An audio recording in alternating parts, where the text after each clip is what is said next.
Assalamualaikum warahmatullahi wabarakatuh. Kita bertemu kembali di materi Geografi bab 2 kelas 10.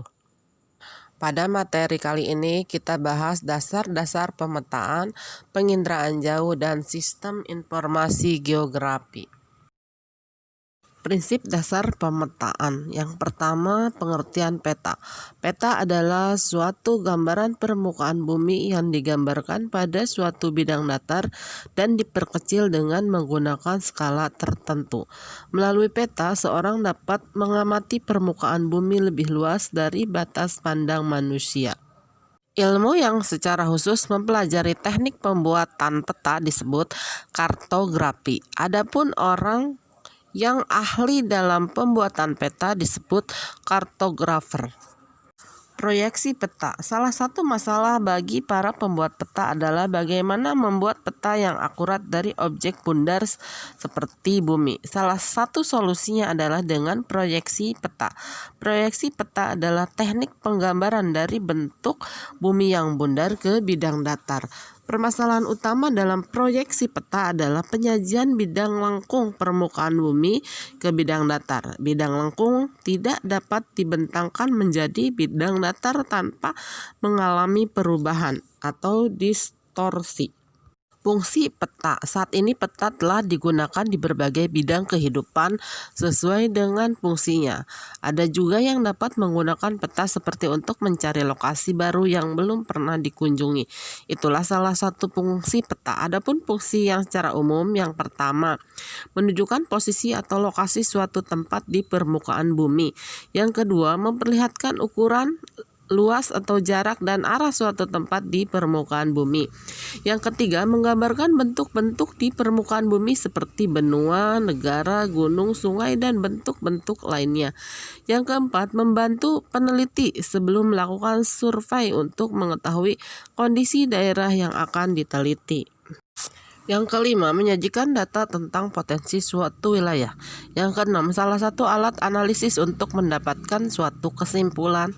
Yang ketujuh, alat untuk menjelaskan rencana-rencana pembangunan yang diajukan. Yang kedelapan, alat untuk mempelajari hubungan timbal balik antara fenomena-fenomena geografi di permukaan bumi. Selanjutnya, komponen-komponen peta. Yang pertama, judul peta, skala peta, tanda orientasi, simbol dan warna, legenda, garis koordinat, inset, lembaga pembuat peta, dan tahun pembuatan peta. Pertama, judul peta. Setiap peta harus memiliki judul karena memuat isi dari peta tersebut. Judul peta umum dan peta tematik berbeda. Pada peta umum, judul hanya menunjukkan wilayah daerah yang terdapat pada peta tersebut. Misalnya, peta Provinsi Jawa Timur, peta Kota Medan, peta Pulau Sulawesi. Adapun peta tematik, selain harus menyebutkan daerahnya, harus pula menyebutkan tema yang ada pada peta tersebut. Bahkan harus menyebutkan data waktu, tahun, bulan, atau minggu. Misalnya, peta penggunaan lahan Provinsi Gorontalo tahun 2008, peta jenis tanah Kabupaten Agam 2007, dan peta kepadatan penduduk Kota Makassar tahun 2010. Komponen yang kedua, skala peta. Skala peta adalah angka yang menunjukkan perbandingan antara jarak datar pada peta dan jarak sebenarnya di permukaan bumi. Skala peta dibedakan atas skala angka dan skala garis. Skala angka adalah skala peta yang dinyatakan dalam bentuk angka. Skala garis adalah jenis peta yang dinyatakan dalam bentuk garis. Rumus skala angka. Skala sama dengan jarak pada peta dibagi jarak yang sebenarnya. Jarak sebenarnya sama dengan jarak pada peta dibagi skala. Jarak pada peta sama dengan skala kali jarak sebenar. Dilihat contohnya, jadi 5 cm itu jarak di peta dan dibagi 150 jarak sebenarnya. 5 cm 150 km dijadikan cm jadi 15 juta. Jadi 1 berbanding 3 juta hasilnya. Contoh skala garis. Skala di sini 1 berbanding 400.000 karena jarak antara 1 ke 2 itu 4 dan 2 ke 3 4. 3/4 4 dan 4/5 4. Jadi skalanya 1/400.000. Selanjutnya tanda orientasi. Tanda orientasi atau arah mata angin biasanya berupa tanda panah yang menunjukkan arah utara. Akan tetapi hal ini tidak mutlak karena ada beberapa peta yang orientasinya bukan ke arah utara tetapi ke barat atau ke selatan. Simbol dan warna pada peta. Simbol peta adalah suatu gambar atau tanda di peta yang mempunyai makna atau arti yang menggambarkan fenomena di permukaan bumi. Simbol peta harus memenuhi beberapa persyaratan sehingga dapat menginformasikan hal-hal yang digambarkan dengan tepat. Syarat-syarat simbol peta yaitu sederhana, mudah dimengerti, dan bersifat umum. Menurut bentuknya, simbol peta dibedakan menjadi simbol titik, digunakan untuk menyajikan tempat atau data posisional seperti kota, gedung, pelabuhan, sekolah, candi, dan stasiun. Simbol garis digunakan untuk menyajikan unsur-unsur yang memanjang seperti jalan raya, jalan kereta api, sungai, garis pantai, dan batas administrasi. Simbol area digunakan untuk menggambarkan unsur-unsur yang memiliki luas seperti hutan, sawah, rawa, dan tegalan. Dan berdasarkan sifatnya, yang pertama simbol kualitatif, yaitu simbol yang digunakan untuk membedakan persebaran benda yang akan digambarkan. Misalnya menggambarkan daerah penyebaran hutan, jenis tanah, atau persebaran flora dan fauna. Yang kedua, simbol kuantitatif, yaitu simbol yang digunakan untuk membedakan atau menyatakan jumlah. Misalnya simbol yang menggambarkan tingkat kepadatan penduduk. Selain berisi simbol, dalam peta juga terdapat beraneka warna yang memiliki arti yang berbeda pula.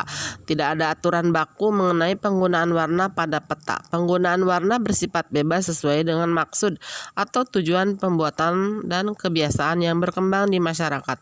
Akan tetapi, penggunaan warna pada peta sebaiknya disesuaikan atau mendekati warna sebenarnya.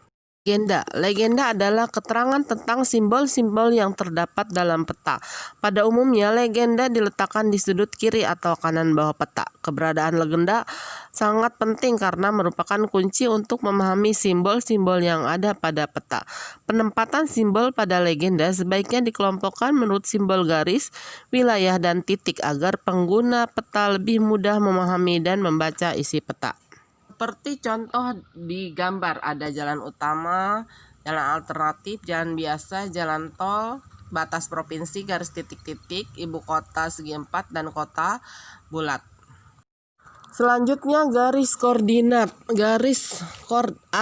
Astronomi adalah garis yang menunjukkan koordinat garis lintang dan garis bujur. Garis lintang atau garis paralel adalah garis-garis khayal yang melintang di atas permukaan bumi dari arah barat ke timur sejajar dengan garis khatulistiwa. Adapun garis bujur, garis meridian adalah garis-garis khayal vertikal dari arah utara ke selatan yang membagi bola bumi menjadi belahan barat dan belahan timur. Yang berikutnya peta inset adalah peta berukuran kecil yang disisipkan pada peta utamanya. Peta inset diletakkan di bagian sisi kiri, sisi kanan, atau di bawah peta dalam garis tepi. Peta inset berukuran lebih kecil dibandingkan dengan peta utama yang bertujuan untuk memperjelas peta utama atau peta inti. Peta inset dibuat dengan tujuan sebagai berikut. A. Menunjukkan lokasi yang digambar pada peta inti, kaitannya dengan wilayah di sekitarnya. B. Memperjelas peta utama, baik fenomena fisik alam maupun fenomena sosial budaya. C. Menghemat ruang pada peta inti. Selanjutnya, lembaga pembuatan peta perlu dicantumkan untuk mengetahui siapa atau lembaga apa yang membuat peta sehingga sumber peta menjadi jelas. Lembaga membuat peta di Indonesia antara lain Badan Informasi Geospasial, Direktorat Topografi Angkatan Darat, Direktorat Geologi, Direktorat Hidrologi Angkatan Laut, dan Lembaga Penerbangan Antariksa Negara atau LAPAN. Tahun pembuatan peta. Tahun pembuatan peta sangat dibutuhkan, terutama bagi peta yang menyajikan data yang cepat berubah seperti jumlah dan persebaran penduduk, pola penggunaan lahan, dan produksi pertanian. Pada umumnya, tahun pembuatan peta ditulis di bawah kanan peta. Dilihat di gambar itu ada komponen peta, ada judul peta, inset itu sesuai dengan tanda panah merah. Sudah ada petunjuknya. Terima kasih, itu materi yang Ibu bisa sampaikan. Kita bisa bertemu di materi berikutnya. Wassalamualaikum warahmatullahi wabarakatuh.